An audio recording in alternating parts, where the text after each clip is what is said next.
In the fullness of years, planning life after 55.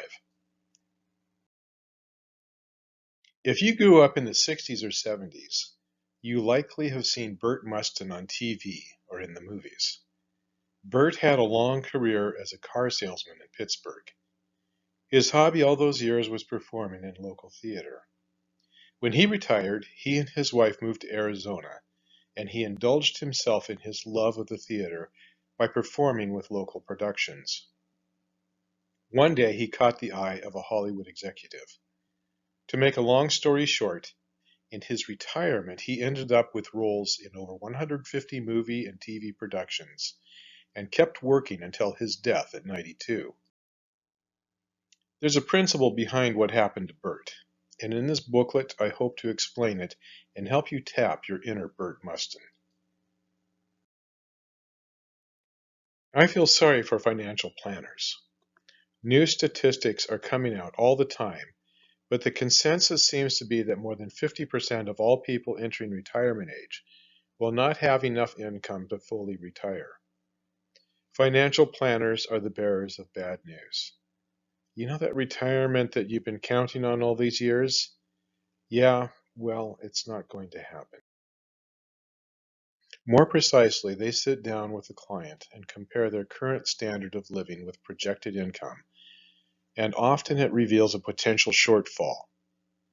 Bless their hearts, they've got to start somewhere, but I would like to suggest that this is really not the place to start.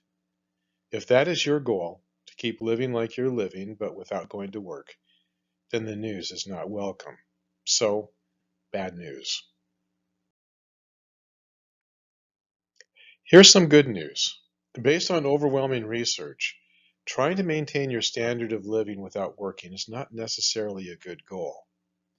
Actually, psychologists are telling us that the 20th century notion of retirement can decrease life expectancy, decrease mental functioning, and increase the possibility of chronic illness.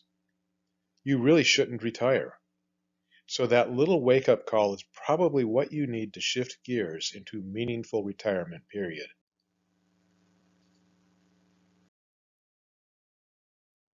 But before I go any further, I want to suggest that you ditch the idea of retirement and start thinking in terms of your third age.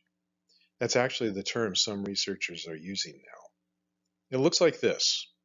The first age, preparation for adulthood. The second age, adult generativity years. The third age, the fullness of years. That's fullness of years, not barely surviving trying to amuse myself years.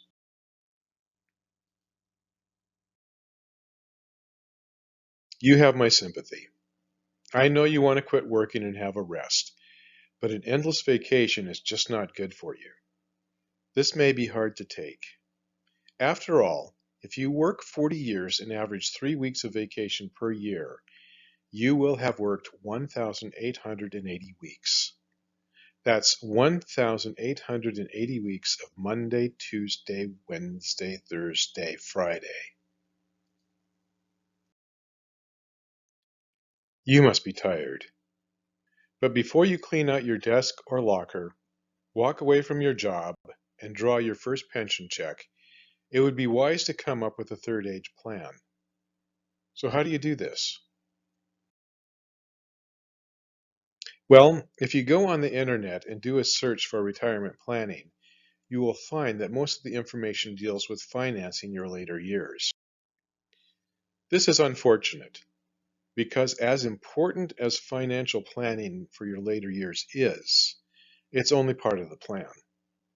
In fact, you could even say that financial planning is the structure that makes your third age plan possible. Your finances should provide a foundation that supports your third age plan. There's an important little nugget of research that you should know. Concerning one's third age, no goals equals low sense of well-being. Finance-focused goals equals a moderate sense of well-being. And goals around personal growth and family equals a high sense of well-being.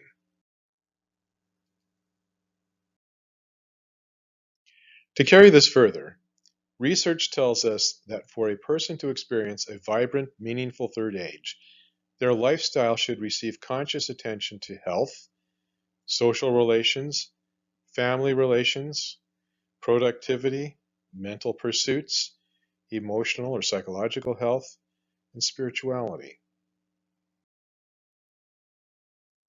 Another term some research use is identity renaissance, a time to reinvent yourself. When you were 20 years old, you were looking forward to becoming the adult that you could be. At 60 years old, you should be looking forward to becoming the seasoned adult you could be. So, what if your financial planner tells you that if you leave your job and draw on your resources, pensions, retirement savings plan, and whatever else, you will be $1,000 a month short? That is, $1,000 short of your hoped for endless vacation. But you're not going to go that route, right? So then you have two options: downsize or augment your income.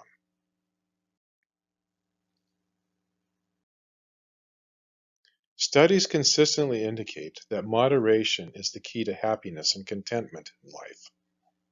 Having too little can be emotionally crushing. Having too much seems to make people unhappy. Maybe you can move from a house to a small condo. Maybe you could get rid of your car and depend on public transportation, your bicycle, and maybe an occasional car rental. These are just two examples of how greatly reducing your monthly expenses can lead to less worries, more free time, and a healthier lifestyle. I just reduced your expenses by $1,500 a month in this short bullet point. Simplicity is peaceful. You could spend a lot of money going to a crowded, noisy coffee shop, or for a fraction of the cost, you can develop your own coffee routine at home. If you need your fix of being around people, how about canceling your home internet service and use the free service at the library? There, this bullet point just saved you about another $200 a month. Downsizing can be morally satisfying. Part of our current ecological crisis is due to the rampant consumerism of the past 75 years or so. Buy as much as possible and create tons of garbage. Downsizing might soothe your soul by being more in tune with the natural flow of nature. The case for augmenting your income. Not working is not natural, and it is not healthy. A great deal of self-worth comes from being a responsible contributor to society, and a great deal of self-worth comes from being creative. So even if you don't opt to augment your income, you should consider exploring your creativity. Social connections are essential for your well-being in your third age. Having some sort of work assures that you keep interacting with people on a meaningful basis. Don't let your experience go to waste. Maybe you should step aside to give opportunity to second agers, but there's something to be said for balancing all their fresh knowledge with your hard earned expertise. And this may be a perfect incentive for you to fulfill a lost dream. Maybe there was some work that you have secretly always wanted to do, but didn't have the opportunity. Well, if you only have to make $1,000 a month, maybe now is the time. I said there are two options. Actually, there are four options. One, drawing on an adequate pension investment plan and maintaining your current standard of living. Two, drawing on a pension investment plan plus downsizing. Three, drawing on a pension investment plan plus augmenting income. And four, pursuing a new career and having your pension investment plan as insurance. Many people only consider the first option, and when that isn't possible, they feel despair. Maybe the last three options sound like desperation moves. I would like you to consider an attitude shift. If you got the news that your pension will not be adequate, The temptation is to think, how can I address this deficit? Please resist this temptation. A life based on reactive deficit thinking will likely drag you down. It makes you focus on your fears, and the age-old wisdom of you become what you think about issues a warning here. If you focus on fears, deficit thinking, and inadequacy, these will become who you are in your third age. You will become an inadequate deficit person. Instead, I would encourage you to begin telling yourself, this is not bad news, but this is opportunity. I don't want to sound airy-fairy here. I'm serious. Change and growth only comes when you're uncomfortable. An inadequate retirement financial package is not bad news. It is a kick in the pants telling you to try new things. Conforming to the workaday norm didn't totally serve you, so good riddance. Retirement is the perfect opportunity to open yourself up to new opportunities. Let's see how to do that. Research suggests that the seeds of your meaningful third age were planted in middle childhood and early adulthood. When you were 10 years old, what did you find yourself drawn to in your emerging freedom before the peer pressure of adolescence took over? When you were in your 20s, what was your hope for what your adulthood would look like? For many of us, those seeds seem to get lost or die. The trick is to rediscover those seeds and allow them to sprout in this time of your life. Following that analogy, did part of the dream die, as in dead, or did it die like a seed in the ground that only needs the proper conditions to sprout at a later time? It's really your choice. So examining what you were about when you were 10 and your hopes when you were in your 20s should give you some exciting ideas about where you want to go in your third age. In the bullet points previously, I mentioned that researchers included spirituality as one of the components for a meaningful third age. I agree with that, and at the same time, I don't agree with it. What they have found is that things like going to church or temple functions provide social interaction, volunteering through a faith community gives a sense of contributing, and prayer gives one a sense of hope and meaning. My problem with this is that I think they're talking about two separate things, spirituality and religion. I think it is extremely important to differentiate between the two. So let me give it a try. Spirituality. This is your sense of the larger picture and how you fit within that picture. Some of us believe that there is a God who is over all and impacts individual lives. Many of us don't believe in God, but sense that there is some cosmic principle that orders and regulates the universe. This may be cosmic energy, this may be the principles of physics, but whatever, it is something bigger. And most of us feel that we have a place, a relationship, or a responsibility with regards to God or the principles of the universe. We strive to understand our place in the world. Religion. Religion is a social construct that codifies and regulates the spiritual growth and practice of like-minded people. Note that this is not necessarily a church or a temple. Atheists tend to seek social support for their views as well. For example, atheist scientists sharing their research papers at a conference are partaking in a community of faith, or, loosely defined, a religion, if you accept my definition. There's a lot of bad religion out there, but research shows that, on the whole, involvement with religion is a healthy thing as you age. In that sense, I believe that religion is a component of a meaningful third age, as long as you haven't found a religion that makes you a nasty, miserable person. But spirituality is not a component of your third age.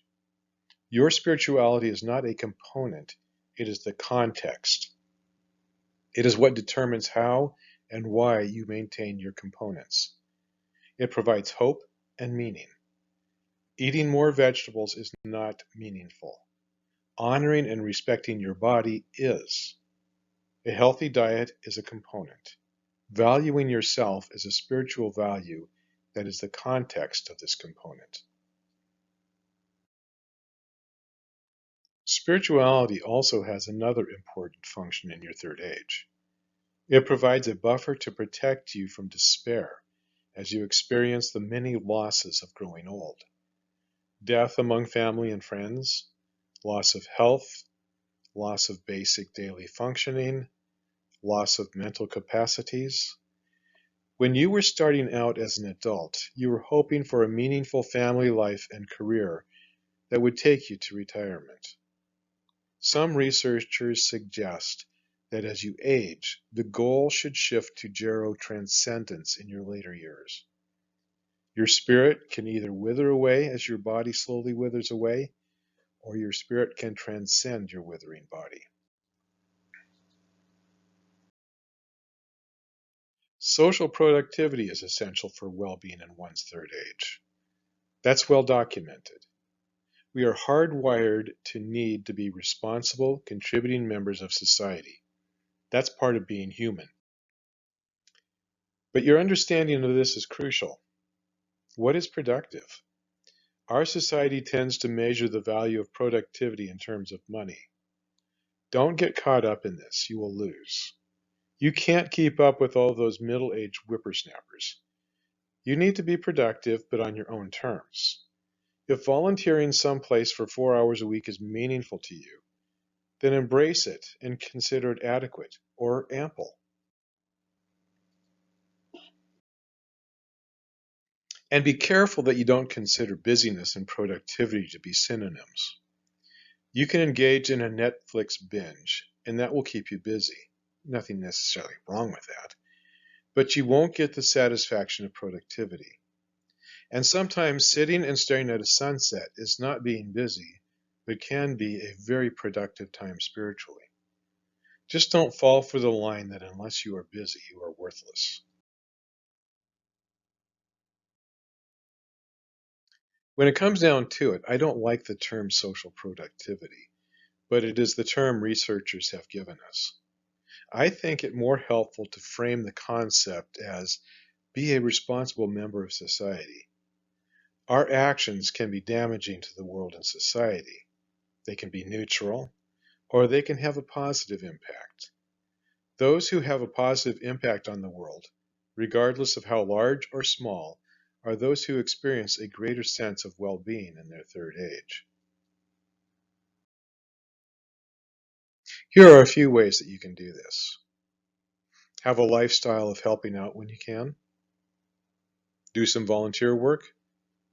Get a part-time job. Pursue a new career. Nurture and mentor the younger generations. Get involved in a cause. And at the very least, embrace the fact that paying your taxes is a meaningful contribution to society. While you're working on that, try to keep it in balance with another paradoxical way of being a contributing member of society, spending time and money on yourself.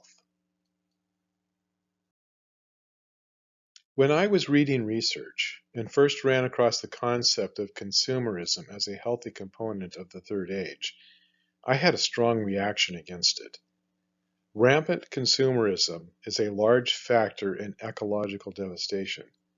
Consumerism focuses people on owning more and more toys that are designed to numb their spirits. I tend to equate consumerism with hedonism. I couldn't believe that researchers were encouraging the elderly to stake their happiness on running up their credit card debt. But this is not what they were saying, and I just needed to calm down. Here's the formula. Spending time and money on yourself in ways that get you in touch with who you really are not only benefits you, but also benefits the world. For you to be more you makes this world a better place. Let me give you a few examples. Maybe now is the time to invest several $100s on buying paints, canvases and easels, and taking an art class. You have been putting it off too long. Maybe you should do a round of golf twice a week rather than once a month. It provides fresh air, socialization, and some mental and physical challenge. Maybe you should take an adult ed class or one of those free university classes offered to seniors on that totally irrelevant topic that you never allowed yourself to inquire into.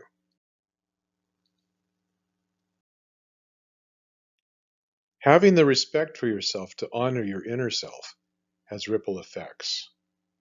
You can't offer someone a drink if there's no water in your cup. I'm giving you permission right now. Fill yourself up. Don't spend all your kids' inheritance, but also don't shortchange yourself. So, in summary, there are two approaches to third age planning.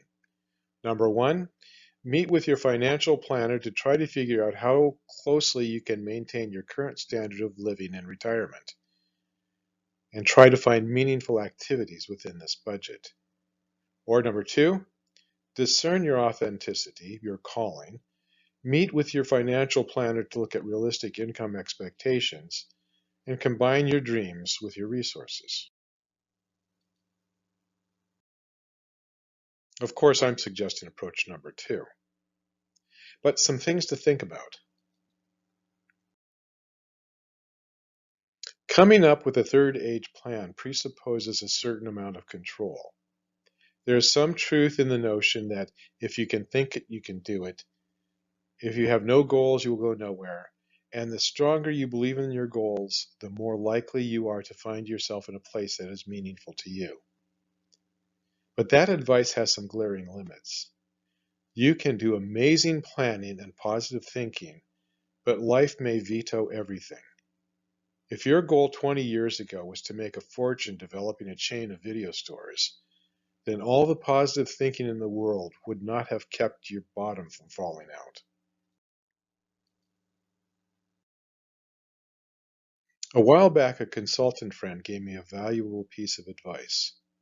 Make a 1-year plan, a 5-year plan, make a 10-year plan, but sit down once a month to review it and revise it. Life changes very rapidly in this day and age. I urge you to plan your third age, but recognize that as you step forward, often unexpected doors will close in your face, and doors will open where and when you least expect them. Add a little Tao to your planning. Charge forward, but go with the flow at the same time. There's the adventure. Here's a case study. You've been reading my third age plan. I enjoyed a long career as a counseling therapist and a faculty member in a university counseling psychology program. I am now pursuing my first love, human development, spiritual development, and life transitions. In preparing for my third age, I completed my doctoral degree at age 57. As a part of my third age plan, I have adopted a simple, solitary, contemplative lifestyle. I am a counseling therapist several days a week. I devote much time to producing art. I grow a garden, spend time with family, have coffee with old friends and alumni. I volunteer training counselors worldwide when possible, and I take care of my granddaughter twice a week while her mom is at work. I hope that this YouTube booklet has given you a sense of direction in developing your third age plan. If you would like extra assistance, I offer a package of 4 sessions that will help you walk through this material. I work with Innova Therapy in Maple Ridge, British Columbia, and am available for online counseling. My contact information is in the icon patch in my banner.